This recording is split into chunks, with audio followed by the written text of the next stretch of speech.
The problem is they don't know how to apply mindset. They read all the books, they take all the courses, they get all the intellectual high, but then they don't know how to apply it in practical ways that actually makes their lives better. And it just becomes it's like becoming a professional student. You know, at some point you got to apply it. You got to make use of it. You got to learn how to use mindset. What were you just saying, Oscar? You were just saying a bunch of stuff. Yeah. So mindset is attractive because it strikes chords in you that make a lot of sense from an intellectual point of view.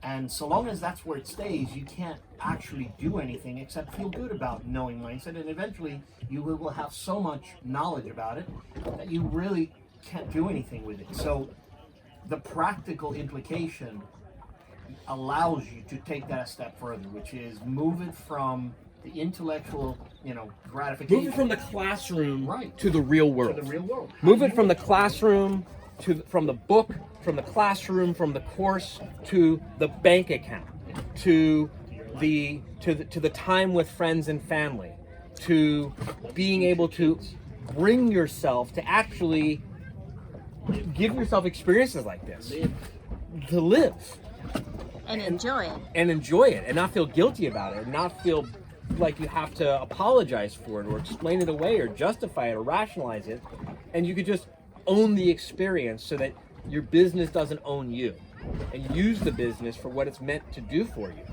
And this is why I think that I'm gonna hold this. that you guys should do that. Wait. And this is why I think that you two should do that program, because it is very necessary. I think that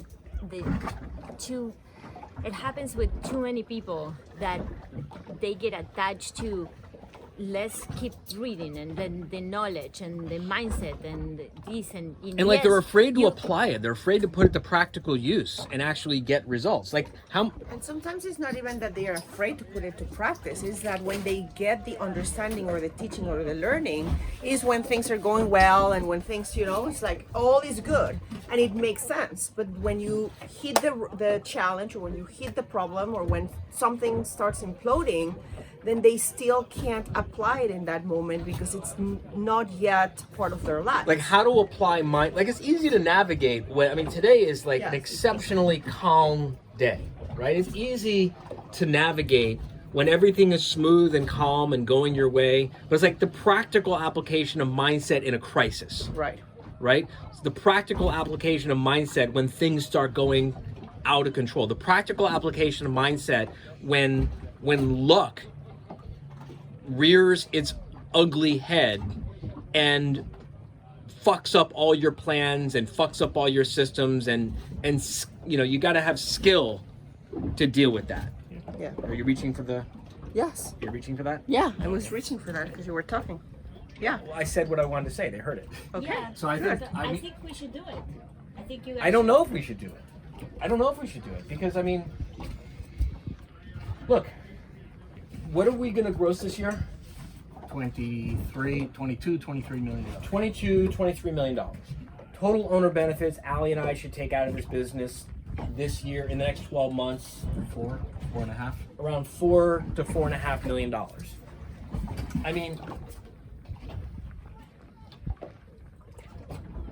We got to launch the small law firm marketing machine. We got to really launch the video business outside the bubble. bookkeeping. We got to launch bookkeeping outside the bubble. Every one of those businesses can generate millions of dollars of income for all of us as like passive income for years and years and years to come. And I don't teach how to start a law firm anymore. It's just I'm just not willing to do that anymore. Think about all the things you used to be willing to do when you were in your 20s, that when you were in your 30s, you were making enough money that you were just no longer willing to do those. Think about all the things you were willing to do when you were in your 40s, right? I think about the things that I used to be willing to do when I was broke. I used to get on an airplane, fly across the country, do an on-site VIP day for a whole day, another half day the next day to debrief the whole day from the day before, fly home for $15,000.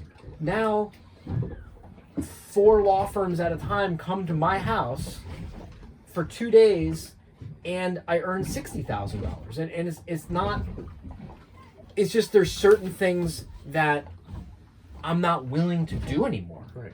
And that's part of the practical application of mindset also, is learning to allow yourself to outgrow things and giving yourself permission to outgrow things without feeling like bad about it, right? Like We're guilty. feeling guilty. I mean, I used to feel guilty. I used to feel embarrassed. I used to feel uncomfortable. I mean, when people, I had people who, like, I begged them to let me do a VIP day with them. And then years later, they heard about our success. They heard about how to manage, or for whatever reason, they came back and they're like, "Oh, okay, now I'm ready to hire you. Come on over for $15,000." And I'm like, "No, that's just not the." Respectfully, I've outgrown that. I've gone past that. And RJon, I think probably talking about the importance of seizing opportunity when it presents to you, because then, you know, the circumstances change, and then the opportunity is gone. You know, so many people get presented with an opportunity and they just say, oh, this is not the time. They rationalize that this is not the time. Like, if this wouldn't be the time, it wouldn't be in front of you. Yeah. And, you know, your priorities, your actions demonstrate your priorities. And I guess what I'm saying is, I'm not sure that I'm willing to make this a priority for myself right now, that I'm willing to commit a year to pass on at the, you know, this way. And I think what Oscar is saying is that if you don't do it now, right, when are you going to do it? Yeah, precisely to the point that you're bringing up. You're not willing to spend the time on this as you go, and since we're in the water, we're going to go fry some bigger fish.